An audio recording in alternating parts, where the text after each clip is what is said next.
Geography Now Mexico. I know quite a bit about Mexico from like documentaries on Netflix and stuff like that. I'm pretty excited to check this one out. Check out a little bit more about Mexico and yeah, let's see what we got, man. Finalmente hemos llegado al episodio de México, pero no puedo hacer esto sin un México de verdad. Denle la bienvenida a mi amigo César de Puerto Vallarta. Hola. Of course he has a Mexican... Bro, this guy has a friend in every country. Buenas tardes a todos. César, si tuvieras que decir una cosa de México para abrir este episodio, ¿cuál sería? Pues México es un país místico, colorido, lleno de cultura y tradiciones. México va mucho más allá que el mariachi y el tequila. Oh, tequila. Solamente. Nachos. Oh, I absolutely love Mexican food. Oh my god. Nachos is literally like my favorite food of all Pronto les time. contaremos. Bueno. Oh, yeah, and he speaks English too. Oh, yeah, I went to college in Texas, so a little bit. I actually can't wait for this. Now! Hey everyone, I'm your host Barbs. And I'm Cesar. As you know, I'm American, Cesar's Mexican. We're neighbors. I'm excited. You excited? Yes, I'm very excited for this episode. You know, I've been following Geography Now since like the BC countries, so this is something I've been waiting for a long time now. Oh, by the way, we stopped doing sponsored brands on country episodes, but this time we'll break that rule because Cesar can hook you up in Puerto Vallarta. Oh, is that how it goes? So he doesn't have all these friends from these countries. I'm guessing like they are friends, but like they met over his series. So of course since he's doing a series on all countries, of course he's gonna get people messaging like, oh yo, you know, for this, like for example, UK is gonna be coming up in a few years, right? So I could be like, yo, for example, yeah, I'm gonna be in America, I'm from the UK, can I like hop on, you know what I mean? Tell them what they need to know. Yes, well, visit discoverpbr.com. Check it out. Tours, transportation, transfers. Wow. And Geography Now endorses them. All right, comenzamos. Sí, bienvenidos a México.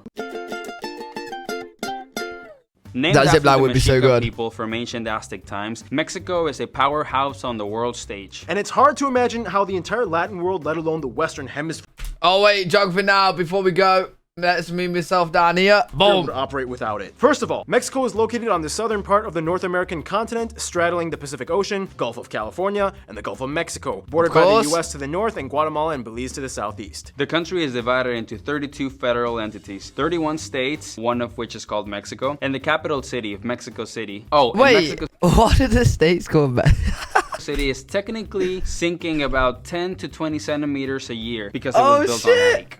Anyway, with a greater metropolitan population over 21 million, Mexico City is the largest city and oldest capital city in the entire Western Hemisphere, and in itself has about the same GDP and economy as the entire country of Peru. After Mexico City, though, I thought Mexico had more people than 21 the million. next largest cities are Guadalajara in Jalisco and Monterrey in Ooh. Nuevo León. And if you come here, you will most likely fly to one of the busiest airports. The capital Right, is of course. Mexico City International, then the second place is actually Cancun, then Guadalajara and Monterrey Internationals. Yeah, we Americans love Cancun and we love going there all the time. And we do too. Just clean up your vomit next time, okay? No promises. Today, Mexico has no territorial disputes. They did once with France over Clipperton Island, but that got settled. Otherwise, Right. the border with the U.S., yeah, we know what you're thinking, but hear me out. It actually does have some quirky anomalies. For example, on the border with Tijuana, there's a friendship park where you can chat and shake hands with locals of both sides through a fence that goes all the way into the Pacific. Further east Oh, in California, shit. two towns split by the border kind of trolled each other. One named itself Mexicali and the other side Calexico. And in Naco, Arizona, the local residents have a cross-border volleyball game every so often. No, we don't want to sugarcoat everything. Residents have a Wait, cross-border what? No fucking way. volleyball game every so often. No, we don't want to sugarcoat everything. Yes, there are certain sections that are more barricaded and strict on the crossings, but Right. besides the complicated nature behind these issues, there's a lot more to it than most media outlets portray. Speaking of territorial anomalies, In the southernmost state of Mexico, Chiapas has some interesting towns that operate under a system called usos y costumbres, which means something like autonomous customary law. The people, mostly of indigenous descent, govern their own internal affairs, and the government just kind of lets them do their own thing Wow. without interference. It sounds kind Wow. of scary, but today it's actually kind of a dark fascination that has drawn in a ton of tourists. and finally, let's just get it over Really with. cool. Just like how we discussed in the Italy episode, everybody knows about it. It's nothing new. To a varying degree of power and disputable boundaries, yes, certain areas of Mexico do still kind of fall under cartel influence. Yeah, but that's just like common sense, right? So like, My sister went to Mexico, and you're just advised, and you just know to stay in certain areas. Do not go exploring into areas that you do not know or do not. It's common knowledge. Everybody knows. Everybody knows it happens in Mexico, and or, you know, even though you got that side of Mexico, Mexico is so beautiful, and it's actually one of my favorite countries. I love the food. I love the culture. I love the flag. I love a lot of things about Mexico. I would love to go as well. It's a very strange system run by underground individuals that kind of meshes itself into normalcy with everyday citizens. There are syndicates like the Cartel of Sinaloa in the northwest, the Zetas in the northeast, the Familia Michoacana in the center of the country, and the Jalisco Nueva Generación in the west. Caesar, we've heard of these. Hey, listen, if you haven't heard of them, you need to go to Netflix. You need to check out the shows. The shows are actually really, really good. You explain this. Today, it's very hard to estimate how many people are still involved and how much money is coming out, since numbers are always changing, especially after the war was declared on the cartels by the government in 2006 by President Calderon. But for what it's worth, the situation is still being dealt with today. Most Mexicans can agree that this operation largely failed. A large portion of the violence in Mexico is still caused by disputes between cartels for territory. Thank you, Caesar. Well, I'm glad we got that out of the way, because now we can lighten up a bit and talk about the almost infinite number of beautiful, notable spots Mexico has to offer. Some cool man-made landmarks might include places like the Basilica de Guadalupe in Mexico City, UNAM, the oldest university in North America, the Castle of Chapultepec. Whoa, what the? Oh my God. University in North America, the Castle of. That is so sexy. What the fuck? That is this a real photo? Yeah, this is a real photo, isn't it? Is this a real Wow, this is beautiful. Catacombs at Templo I didn't know if it was like a 3D like created. You know what I mean? Biblioteca Vasconcelos. Huh? What the fuck is this? Is it a library? The tunnels of Puebla, the Plaza de Toros, Mexico, the bronze sculptures of Puerto Vallarta, and if you're in for some creepy stuff, the Casa de los Lamentos. Wait. House of Laments. What is that? In Guanajuato. Torture Museum of Hacienda del Cochero. The Mummy Museum in Guanajuato. That creepy doll island of Las Muñecas. And oh my God, yeah, I've seen clips of that doll island. That's so freaky, man. Hey, look, I'm never going on that doll island ever. Every so often, you might come across a Malverde altar. He's the patron saint of drug cartels. They have a patron saint for drug cartels. But best for last, there are hundreds of Mesoamerican pyramids and sites. Some are possibly yet to be discovered. But the thing is, like, if you've seen the documentaries, if you've seen the videos, and like you've seen the shows, like, as bad as the cartels are, they're well respected in like their areas because they do a lot of good for their areas and their communities. So it's like, it's really bad. The crime on there, and yeah, like, innocents do die. I don't know too much on it, so I could be completely wrong. Please correct me if I'm wrong. But like, what I know is like they're well respected in their areas because they do a lot for the communities. They look after their communities, and that's why they love about it. That's why they have like those statues and stuff. But yeah, even though there's a lot of crime and innocents do unfortunately die, and they do get affected. But yeah, it's kind of. Yeah, it's an issue that's been ongoing for so long. Hidden in the jungles, but the most famous ones probably being Cholula, which is the largest monument ever constructed according to the Guinness World Records. Monte Alban, Teotihuacan, the pyramid of the sun and the moon. And one of the new 7 wonders of the world, the Mayan pyramid of Chichen Itza. Keep in mind, we said man-made. I know a lot of you might be wondering, why didn't they talk about all the cool natural sites like the cenotes, cenotes, or the volcanoes and canyons? Well, that's because that stuff will belong in the next section, Oh my God, Mexico is so beautiful, man. Mexico's land is kind of like so beautiful, a piñata, colorful and full of surprises. Dude, a piñata? You really rushed this part of the script, didn't you? Yes, I did. First of all, the country is located on the west edge where the North American plate meets the Pacific plate, making them part of the larger Ring of Fire. The country is made up of 3 main mountain chains. The Sierra Madre Occidental, which has the largest lake, the Lake of Chapala in Jalisco. The Sierra Madre Oriental, which has the highest mountain peak, or Pico de Orizaba. And Sierra Madre del Sur, which effectively surrounds the large Mexican plateau in the middle. A narrow flat valley lies between the Chiapas Mountains, which then swings up to the flat, humid Yucatan to the southeast. Oh yeah, and don't forget the arid Baja Peninsula to the west. At the bottom of the plateau lies the Trans-Mexican Volcanic Belt, where most of the seismic and volcanic activity lies. The country has about 44 volcanoes. The most violent one is considered to be the Popocatépetl, which is less than 70 kilometers away from Ciudad de Mexico. There's also the world's smallest volcano, Cuexcomate, in Puebla, at only 13 meters tall. Yo, that's so. Wait, what? That's so in Puebla cute. at only I've never seen a wait, why are the images coming bottom left now? No, it's still top left. But why if you can't see it, let me move my camera a sec. Look at that. It's so cute. What the hell? 13 meters It's so tall. small. Oh, what a cute little force of destruction. Oh, that's nothing. A volcano once randomly erupted out of a dude's farm in 1943 in Michoacan. It grew over 1,000 What? feet tall. Whoa! The Rio Grande River, which makes part of the border shared with Texas, is the country's longest river. However, the longest non-shared river completely in Mexico would be the Nazas Aguanabal. Along the coast are flatter green plains. Basically, the north part is rockier and drier with landmarks like the Barrancas del Cobre Canyon and the Sonoma Desert with the massive crater-pocketed Tecolote lava fields, whereas the south part is humid Wow, and this is lush with sick. biosphere reserves and rainforests harboring thousands of animal species. Speaking of which, Mexico ranks as the 4th most biodiverse country in the planet. Do you know what I love about Mexico, right? We're 7 minutes in and it has so much inside of it. Like the culture is just, it's just, you know what I mean? Like there's so much to it. There's so much to the culture, so much to I keep saying the food because I absolutely love Mexican food.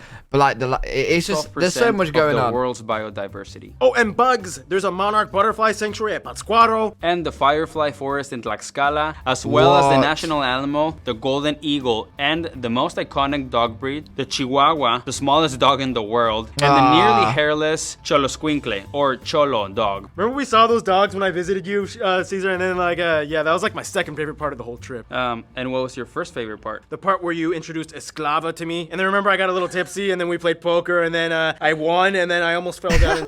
It's funny though, because Mexico also has a ton of like secret hidden natural land formations. There's that strange 153 kilometer long underground river in the Yucatan. The Sótano de las Golondrinas in San Oh, stop it. Stop it, stop it. Hey, I love Mexico way before this video, but geez, oh my god. Potosí, which is the largest cave shaft in the world. The giant crystals in the caves of Naica. There's even the What? largest cave shaft in the world. The giant crystals in the caves of Naica. What There's the even the fuck? Islas Marietas, which has a hidden beach inside a hole in Oh, that's so the sick. island. You almost brought me there, but we couldn't go in. Yeah, unfortunately, the weather conditions didn't permit it, but still, visit discoverpbr.com. Yeah, I'll come back and visit someday. Wait, can I come? Yeah, sure. Catch.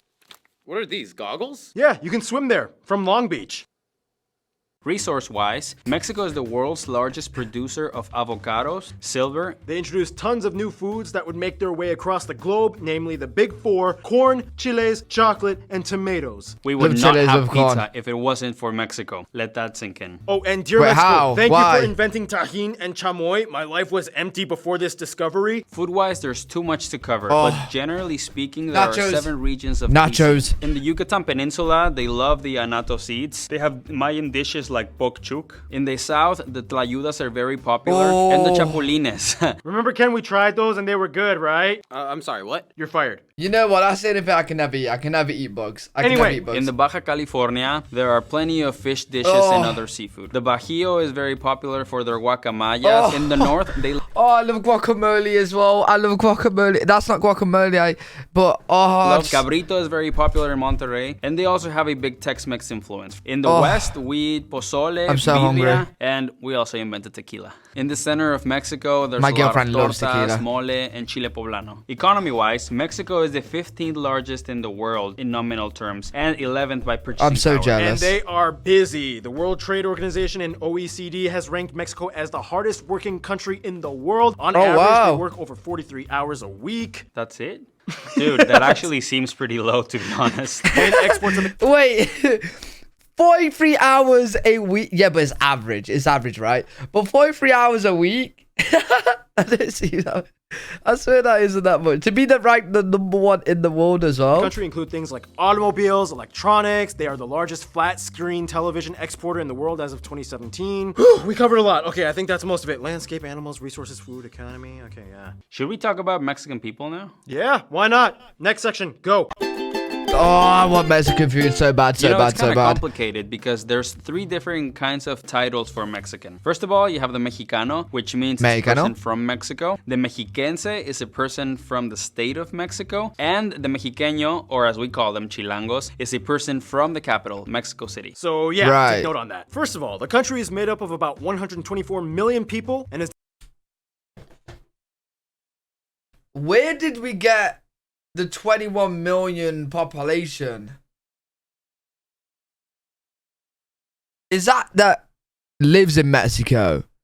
Wait, no, it won't be. Yeah, 124 million people make sense in Mexico. Was that in the state of Mexico at the the start? largest Spanish-speaking country and largest economy in the Latin world. It's a little difficult to get exact numbers because there are a lot of opinions on race in Mexico, and the official census does not technically collect data on ethnicity, but overall, it is said that somewhere around 2/3 of the country identifies as Mexican mestizo, about 21% identify as predominantly Amerindian, whereas 7% What is identify that? as straight up Amerindian. The remainder is made up of other groups, mostly white European Mexicans, while a small group of Asians like Lebanese, Chinese, Japanese, and Koreans exist, alongside Afro-Mexicans, which make up about 1.2% of the population. We use the Mexican peso as our currency, and we use type A and B American-style plug outlets, and we drive on the right side of the road. All the countries speak Spanish. However, technically, it isn't an official language. The country recognizes 68 other indigenous languages. Oh my These God. tribes each have their own unique story and history that goes back thousands of years before colonialism, as depicted by petroglyphs, codexes, and Mesoamerican carvings. They had unique traits and traditions. The Aztecs were known for having a thriving economy, yet had brutal human sacrifice rituals. The Mayans were really good at math and had a unique system of seeing time in an endless cycle pattern rather than linear. And today, tribes still go on carrying ancient traditions, everything from the Raramuri or Tarahumara, known as the running tribe, who can go over 200 miles in 2 days with sandals. The Voladores de Papantla.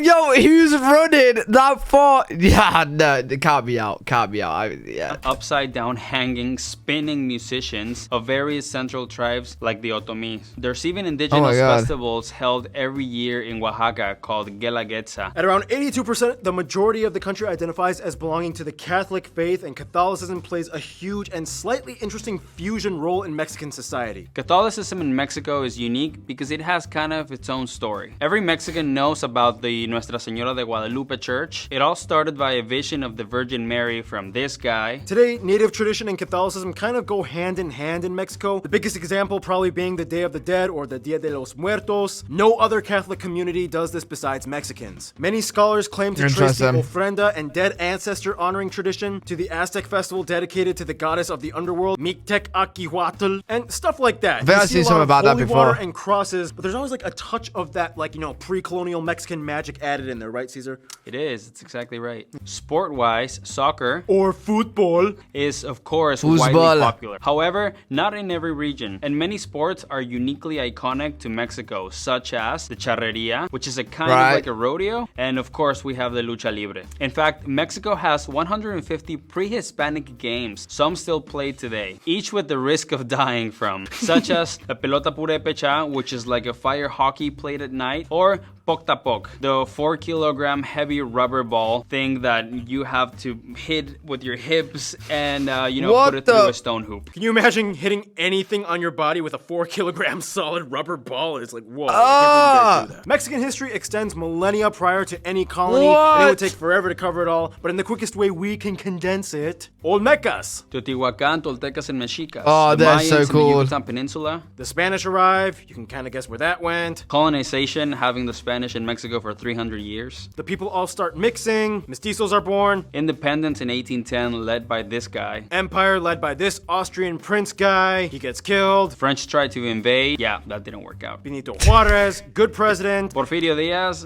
good president at the beginning, but eventually became a dictator. Civil War, although Mexicans usually call it the Mexican Revolution. Lázaro Cárdenas, the PRI lost for the first time in over 70 years. Wait, why do I recognize that guy? Lázaro Cárdenas.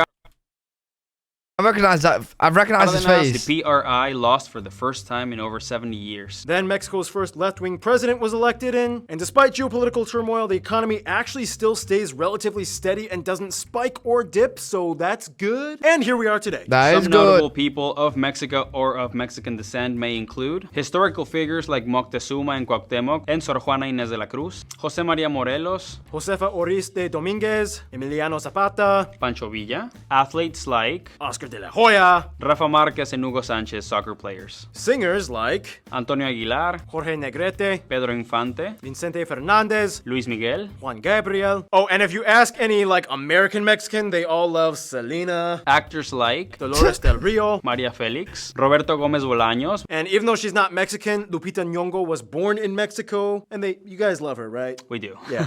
Diego Luna, Eugenio Fair enough. Derbez, Salma Hayek, Gael Garcia Bernal, of course everybody knows Frida Kahlo and Diego Rivera, Alejandro González Iñárritu, Alfonso Cuarón, and Guillermo del Toro. Nobel Prize winners Alfonso. There's just something about like the Mexican names and stuff, just the way he's saying it. But this is why I watch a lot of Mexican stuff on Netflix.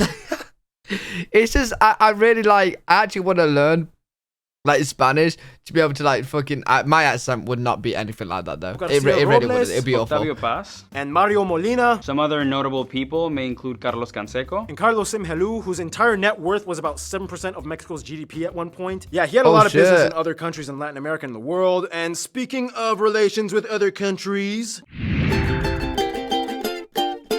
so Mexico is quite the social butterfly. The monarch social butterfly from Michoacan. First of all, in Asia, the Philippines are another former Spanish colony, and they're kind of like the interesting random Asian cousin that shows up that you didn't realize you had. They generally get along, just not in boxing. Japan Right. was the first Asian country to come in contact with Latin America, and today they can travel visa-free. Japan has Oh, shit. opened up factories in Mexico and was the first country to respond after the recent earthquake, and Mexico was the first to send aid after the recent tsunami. In Wow. Latin America, most Mexicans might say the countries of the Pacific Alliance, Colombia, Chile, and Peru. These countries have not only had a tied history under Spanish rule and do great business with each other, but they also piggyback off of each other's cultures, and they love watching Mexican TV shows and movies. Mexicans love visiting these places. It's almost like they're just visiting extended family. In regards to Spain, all the colonial animosity has died down, fortunately. We're cool now with Spanish people, and they love visiting Mexico. Like we mentioned in the Canada episode, Mexicans have been flocking to Canada in recent years after the visa requirements were lifted. And the Canadian government actually Nice. encourages immigration to help assist the workforce. Now we reach the US. I know.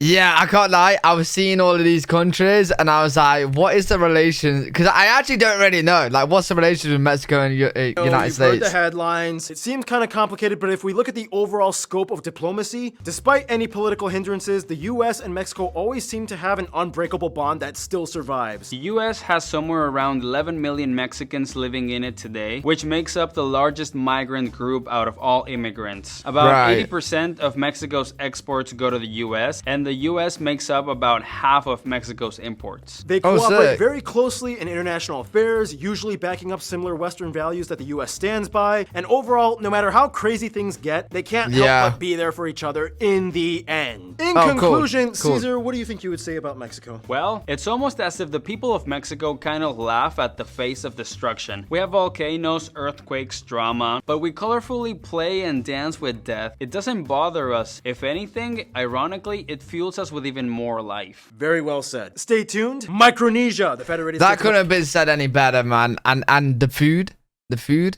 as well, the beautiful places. Oh, beautiful. I actually love Mexico so much, man. is coming up next. Viva Mexico! Hell yeah. Really good video. Enjoy that one. Let me know what you guys think in the comment sections. If they missed anything, if there's anything I should know, anything I should check out. If you guys enjoy, make sure you leave a thumbs up, subscribe, and I'll see you all in the next video.